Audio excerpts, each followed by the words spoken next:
Hello friends, welcome to Telugu audio story. మీరు కనుక ఛానల్ని ఫస్ట్ టైం చూస్తున్నట్లయితే ఛానల్ సబ్స్క్రైబ్ చేయండి, లైక్ చేయండి. అలాగే ఈ కథపై మీ విలువైన అభిప్రాయాన్ని కమెంట్ రూపంలో తెలియచేయండి. ఇక కథలోకి వెళ్దామా? నా ప్రాణమా పార్ట్ 44 చూసే ముందు పార్ట్ 43 చూడండి. లింక్ డిస్క్రిప్షన్లో ఇవ్వడం జరిగింది. ముదిరిపోతున్నావన్నయ్య, నేను అన్ని షేడ్స్ చూపించి తనకి పిచ్చెక్కించకు, అసలే అమాయకురాల్లా ఉంది అని నవ్వుతూ టీస్ చేస్తున్న జానుతో తెచ్చిపెట్టుకున్న సీరియస్ ఫేస్తో నాకు తెలుసులే, కమ్ ఇంటికి వెళ్దాం అని చెప్పి జానుతో పాటు ఇంటికి స్టార్ట్ అయిన శౌర్య సమీరకి రేపు ఎలా ప్రపోజ్ చేయాలా అని తింకుతూ పడుకున్నాడు. ఎంతకీ నిద్ర పట్టని శౌర్య ఆలోచనలు రకరకాలుగా పోతూ ఉన్నాయి. 1 మంత్ తనని అవాయిడ్ చేసి తప్పు చేశానా, నన్ను ఒక ప్లే బాయ్గా అనుకొని నా ప్రపోజల్ని రిజెక్ట్ చేస్తే అన్న ఆలోచన రాగానే శౌర్య మనసు బాధతో వెళ్లితిరిగింది. వెంటనే తన ఫోన్లో సమీర ఫోటో ఓపెన్ చేసి మన శాడిస్ట్ బాబు సమీరకు తెలియకుండా తన దగ్గర ఉన్న ఆల్టర్నేట్ ఫోన్లో ఆ రోజు మాల్లో తీసేశాడు. తన చూపుడు వేలుని ఆమె పెదవులపై రాస్తూ, సారీనే, నేను బాధ పెట్టాలని కాదు అవాయిడ్ చేసింది. మన పెళ్ళైన తరువాత మీ నాన్న కారణంగా మనం విడిపోవాల్సిన పరిస్థితి వస్తే ఆ ఊహని నేను తట్టుకోలేకపోయా. నాకు తెలుసు నీ బాబుకి అంత ఈజీగా నన్ను ఒప్పుకోడు. వాడు ఎలాంటి వాడైనా నీ ఫాదర్ అన్న రెస్పెక్ట్ నీకుంటుంది. I can understand that. నీతో ఇంకా క్లోజ్ అయిపోయి అప్పుడు దూరం చేసుకోవాల్సి వస్తే నేను అస్సలు తట్టుకోలేనే. అందుకే నిన్ను బాధ పెడుతూ నన్ను నేను కష్టంగా ఆపుకుంటూ నీకు దూరంగా ఉండడానికి ప్రయత్నించి ఓడిపోయాను. ఈ 1 మంత్లో ఒక్క క్షణమైనా నిన్ను మర్చిపోవడానికి నాలో నేను ఎంతగా పోరాడి ఓడిపోయానో నాకు మాత్రమే తెలుసు అంటూ కళ్ళలో చేరిన తడితో సమీర పెదవులపై తన పెదవులు అద్దాడు శౌర్య. ఏం మాయ చేశావే, 2 పరిచయాలకే నా మనసుకు ఇంతగా ఎక్కేశావు. ఇప్పుడే నీ దగ్గరికి వచ్చి నేను కౌగిలిలో బంధించి నా గుండెల్లో పొదువుకుంటే కానీ నా బాధ తీరేలా లేదు. I miss you so much. నన్ను రాంగ్గా అర్థం చేసుకోకే. రేపు నా ప్రపోజల్ని యాక్సెప్ట్ చేస్తావు కదూ అంటూ బెడ్పై బోర్లా పడుకొని పిల్లోని హత్తుకొని ఫోన్లో సమీర ఫోటోని చూస్తూనే నిద్రలోకి జారుకున్నాడు శౌర్య. ఇక్కడ సమీర పరిస్థితి అందుకు విరుద్ధంగా ఉంది. ఏదో ధైర్యం చేసి ఈ నెల రోజుల్లో అతను మిస్ అయిన ఫీలింగ్ అయితే బయట పెట్టేసింది. కానీ అలా ఎలా 2 పరిచయాలకి ఫీలింగ్ క్రియేట్ అయిపోయాయో అంత డేరింగ్గా, ఇన్ఫ్యాక్ట్ అతను అవాయిడ్ చేసినా కూడా అలా ఇలా తన ఫీలింగ్స్ కన్ఫెస్ చేసేసిందో ఇప్పటికీ అర్థం కావట్లేదు తనకి. ఒక్క నిమిషం తన బిహేవియర్ తనకి ఎంబారసింగ్గా అనిపించింది. తండ్రికి తెలిస్తే గాడ్ అనుకుంటూ పిల్లోలో ముఖం దాచుకున్న సమీరాకి ఆమె తప్పుగా అనిపించడం లేదు. శౌర్య డేరింగో, లేక అతని మ్యాన్లీ బిహేవియర్కో, లేక అతని హ్యాండ్సమ్ లుక్స్కో తెలియడం లేదు. కానీ మనసు అదేం తప్పు కాదు అని చెప్పడంతో ప్రస్తుతం అయితే ఆలోచనల నుండి డైవర్ట్ చేసింది. కానీ అంత జరిగిన తర్వాత కూడా శౌర్య తనని అవాయిడ్ చేయటం కళ్ళ ముందు కనిపిస్తూ ఉంటే కన్నీళ్లు ఆగనంటూ వచ్చేస్తున్నాయి. దేవుడా, పడక పడక నా హార్ట్ ఒకడికి పడిపోయింది.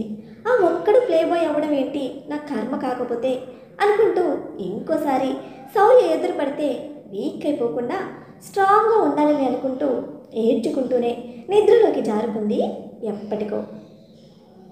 తర్వాత రోజు శౌర్య జానుని కాలేజ్ దగ్గర డ్రాప్ చేసి సమీర కోసం వెయిట్ చేస్తూ ఉంటే విషయం అర్థమైన జాను, ఏంటి రోమియో, నీ జూలియట్ కోసమా సర్చ్ అంటూ ఐబ్రోస్ అప్ చేసి టీజ్ చేస్తూ ఉంటే జాను అంటూ ఉడుక్కుంటూ ఫేస్ పెట్టిన శౌర్యను చూసి, బాగుందిరా నీ ఫేస్లో ఈ కొత్త ఎక్స్ప్రెషన్, ఏంటి తన విషయంలో రియలైజ్ అయ్యావా అని అడిగింది. తన కోసమే చూస్తున్నా అన్నాడు శౌర్య. వస్తుందిలే అని చెప్పి వెళ్తున్న తనని ఆపి, అర్జెంట్ మీటింగ్ ఉంది జాను, తన తర్వాత కలుస్తానని చెప్పి రింగ్ అవుతున్న ఫోన్ని చూసుకుంటూ అక్కడ నుండి వెళ్తూ ఉండగా స్కూటీ పార్క్ చేసి తన బ్లాక్ వైపు వెళ్తున్న సమీరాని చూసి కారు ఆపి తన వైపు వెళ్తూ ఉంటే శౌర్యని చూసిన సమీర అప్పటికి ఓపెన్ అయిన కుళాయి అతనికి కనిపించకుండా ముఖం తిప్పేసి ఫాస్ట్గా వెళ్ళిపోయింది. పాప బాగా హర్ట్ అయిందనుకుంటూ అక్కడ నుండి వెళ్ళిపోయాడు మీటింగ్ అటెండ్ అవ్వడం కోసం. కొత్తగా వచ్చిన టెండర్పై పనులు ఊపందుకున్న సమయంలో ధర్మేంద్ర మన శౌర్యబాబు మీద పగపట్టాడనే చెప్పాలి. అందుకు ప్రతీకగా శౌర్య కన్స్ట్రక్షన్ స్టార్ట్ చేశాక ఇంజనీర్స్ని డబ్బు పెట్టుకొని కూలీలను అస్సాంకి ట్రాన్స్ఫర్ చేసేయండి, అప్పటి వరకైనా కన్స్ట్రక్షన్ పిల్లర్స్కి బాంబ్స్ పెట్టి పేల్చేయండి అని చెప్పి పంతంతో పట్టుపట్టి కూర్చున్నాడు. ధర్మేంద్ర మామకి మొన్నటి డోస్ సరిపోయినట్టు లేదు. అందుకే ఇంకా బాబుని కెలుకుతున్నాడు. శౌర్య కంపెనీలో రిక్రూట్మెంట్ స్టార్ట్ అయింది. దాదాపు 200 మంది ఇంజనీర్లు అలాగే 2000 మంది లేబర్ వర్కర్స్ని అరేంజ్ చేయమని చెప్పాడు. అలా మరో నెల రోజులు గడవగా శౌర్య నిజంగానే కనిపించకపోయేసరికి తనని పూర్తిగా మర్చిపోయాడు అని వెక్కుతూ ఏడుస్తూ కాలం గడుపుతున్న సమీరాని అంత మూడీగా చూడటం కొత్తగా అనిపించింది ఇంట్లో వాళ్ళకి. ఏమైంది అని రిషి ఎంత అడిగినా చెప్పకుండా ఏం లేదు అంటూ ఎప్పటికప్పుడు తప్పించుకునేది. అలా one fine day Sameera college నుండి ఇంటికి వెళ్తూ ఉంటే జాను ఆపింది తనను. ఏంటి అన్నట్టే చూస్తున్న తనతో షాపింగ్కి వస్తావా అని అడిగింది. అసలు అక్కడే కదా వాళ్ళ పరిచయాలు స్టార్ట్ అయింది. మర్చిపోదాం అనుకున్న శౌర్య మళ్ళీ మళ్ళీ కళ్ళ ముందు కనిపించేసరికి ముఖం తిప్పి నాట్ ఇంట్రెస్టెడ్ జాను అని చెప్పి వెళ్ళబోయింది.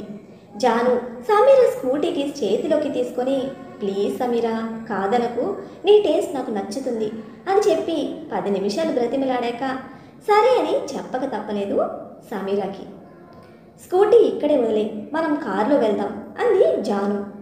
ఇట్స్ ఓకే, నేను నిన్ను ఫాలో అవుతాను అంది మొహమాటంగా సమీరా.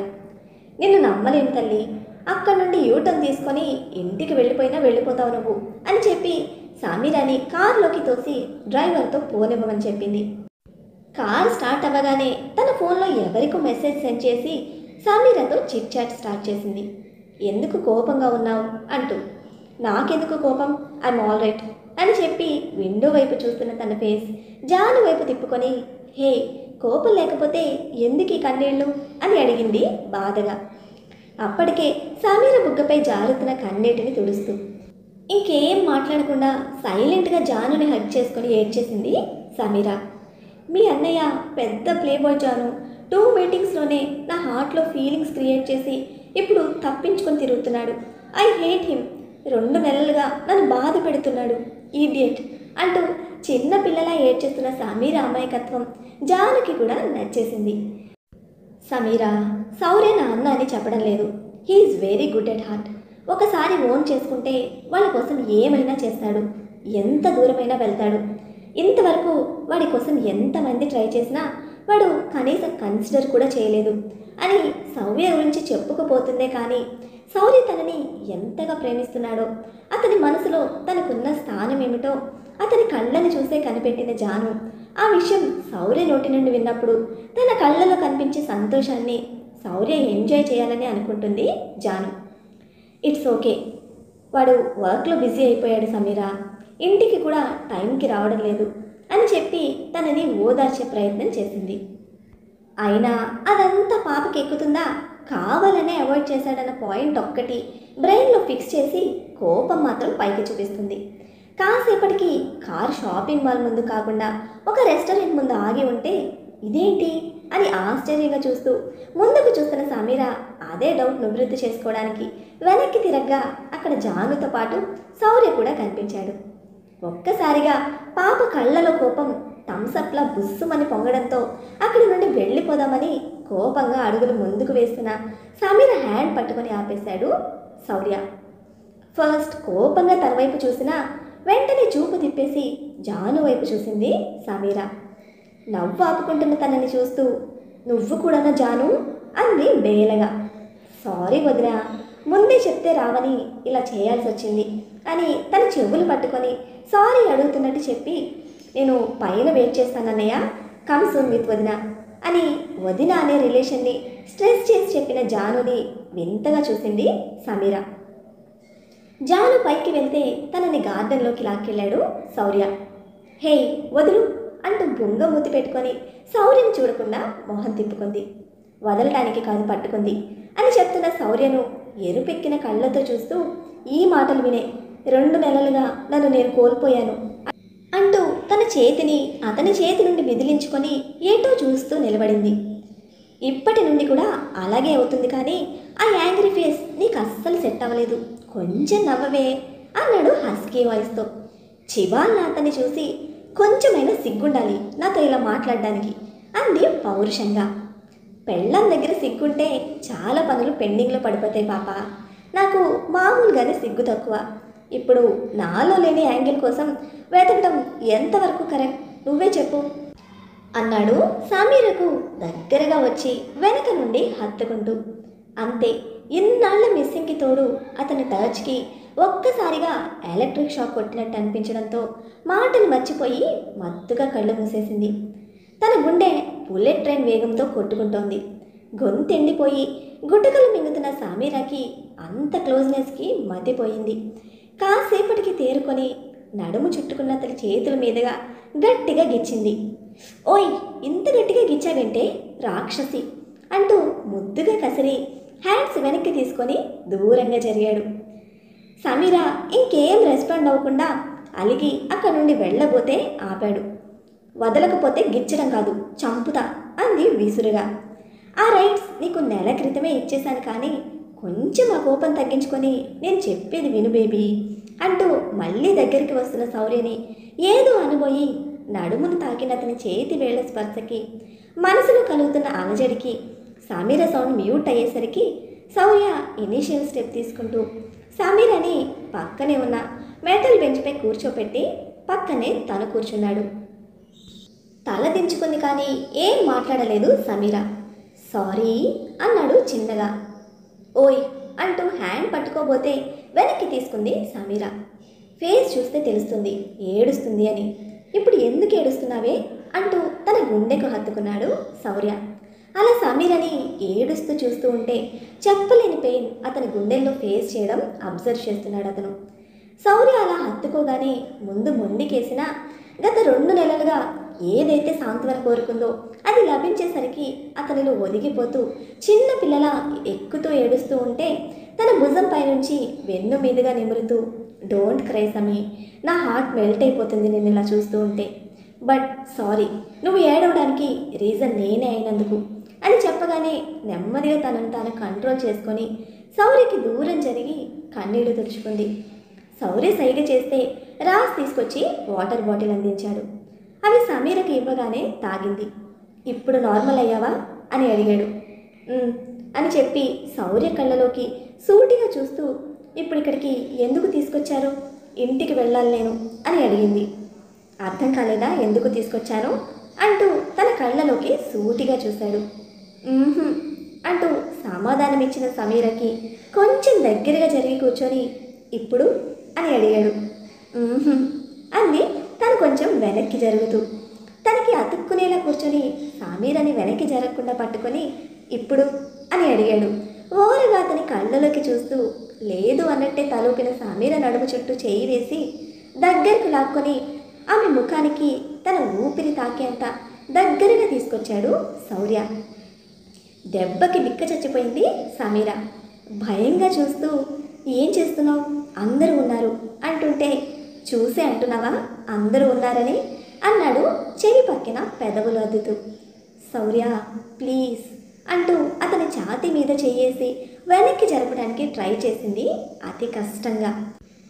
సమీరాకి కష్టంగా ఉందని ఆమె ఊపిరి తీసుకుంటున్న శబ్దం బట్టి అర్థమవుతూ ఉంటే తనని అంత దగ్గరగా చూస్తూ శౌర్యకి కూడా లోపల ఏదో కెమికల్ రియాక్షన్ జరిగినట్టు అనిపిస్తూ ఉంటే తనని చుట్టుకున్న చేతులను వదులు చేస్తూ ఇంకా అర్థం కాలేదా అని అడిగేసరికి అయ్యింది అన్నట్టు తలూపింది.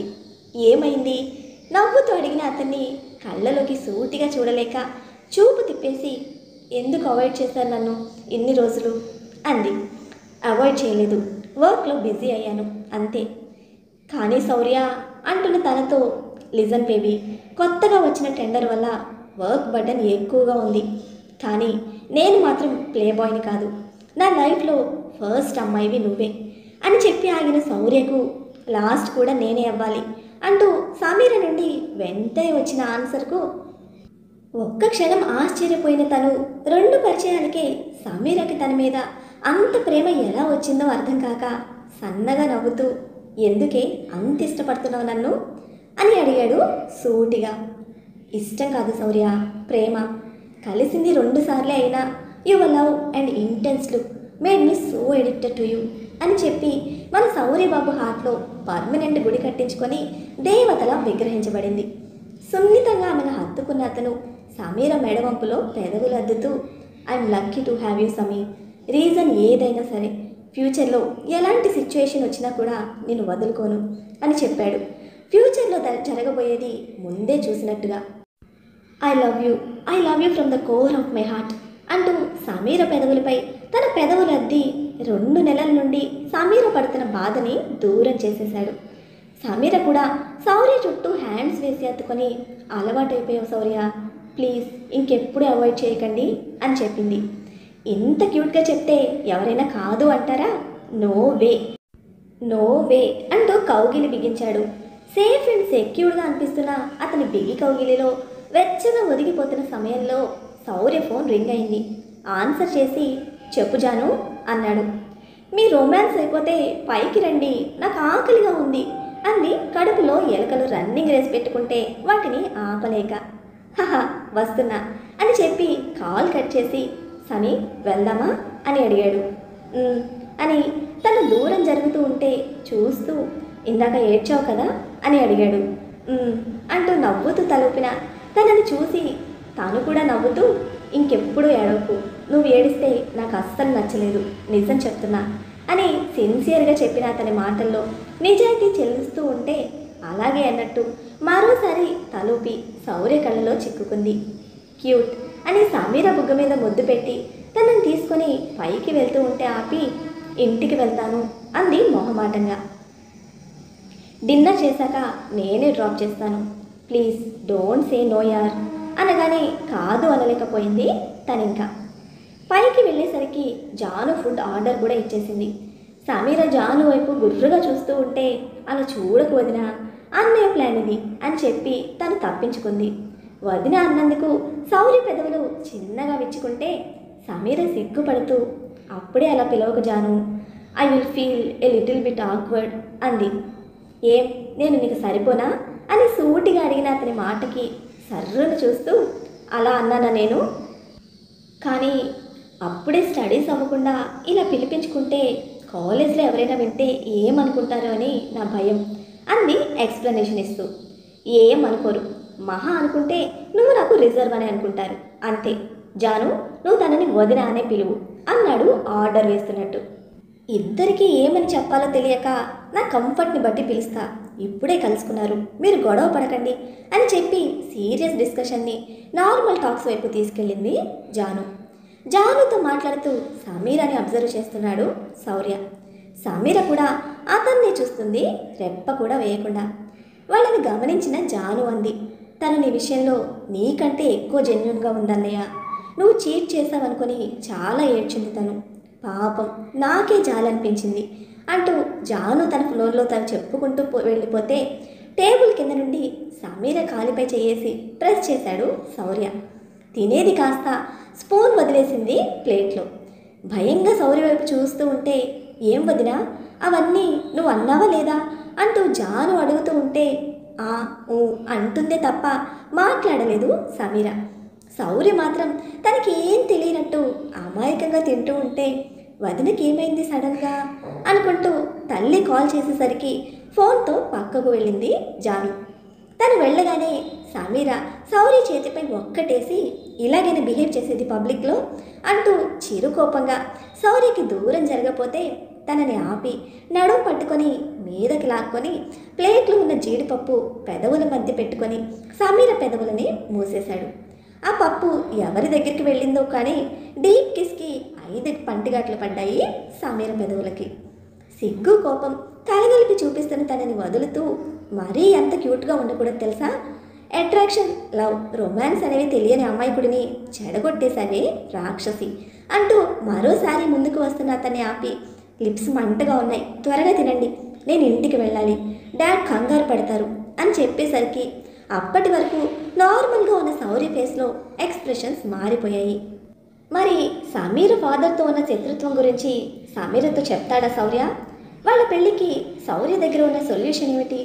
వీళ్ళ ప్రేమ విషయంలో అటు శౌర్య ఇంట్లో ఇటు సమీర ఇంట్లో వాళ్ళ రియాక్షన్ ఎలా ఉండబోతోంది తెలుసుకోవాలంటే నెక్స్ట్ ఎపిసోడ్ని ఫాలో అయిపోండి. మరి అలానే ఈ ఎపిసోడ్ని లైక్ చేయడం మాత్రం మర్చిపోకండి. Bye friends.